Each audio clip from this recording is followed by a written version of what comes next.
వందన సమర్పణ చేయవలసిందిగా దేవకి వాసుదేవ గారిని కోరుచున్నాను. అస్మత్ గురుభ్యో నమః. వేదిక ముందు పెద్దలకి అలాగే వేదిక ముందున్న పెద్దలందరూ కూడా నమస్కారాలు తెలియజేస్తున్నాను. చింతకింది మల్లేశం గారు తన తల్లి బాధను చూసి ఆ బాధ ఏ తల్లికి ఉండకూడదని చెప్పి, అదేవిధంగా తన జాతి మొత్తానికి కూడా ఆ బాధ ఉండకూడదని చెప్పి ఏదైతే ఆశ యంత్రాన్ని కనిపెట్టి ఈ రోజున పద్మశ్రీ అవార్డు పొందడం చాలా సంతోషం. వారి యొక్క స్ఫూర్తిని మనందరం కూడా తీసుకొని గ్రామాల్లో చిన్న చిన్న పరిశ్రమలకి ఊతం ఇచ్చే విధంగా పనిచేస్తే ఒక ఈ స్వలం భారత్ అభియాన్ యొక్క లక్ష్యం నెరవేరినట్లే. అదేవిధంగా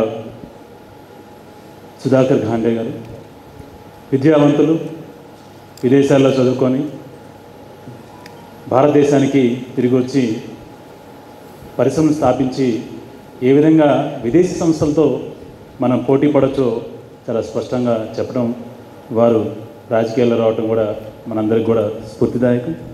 అదేవిధంగా అన్నదాన పాణిగ్రాహ్ గారు మాటల్లో కాదు చేతల్లో ఏ విధంగా మనం దేశభక్తిని చూపించాలన్నది చాలా స్పష్టంగా చెప్పడం చాలా స్ఫూర్తిదాయకం. చివరిగా మరి జగదీష్ గారు కూడా మనందరినీ అనేక చెలెక్తులతో ఏ విధంగా ఈ యొక్క స్వలం భారత్ అభియాన్ని గ్రామ గ్రామానికి ప్రతి యువతి యువకులకి చేర్చాలనేది చాలా స్పష్టంగా చెప్పడం, అందులో start earning, early start earning అంటే 15 సంవత్సరాల నుంచే మనం సంపాదన మొదలైతే జీవితం త్వరగా స్థిరపడడానికి అవకాశం ఉంటుంది.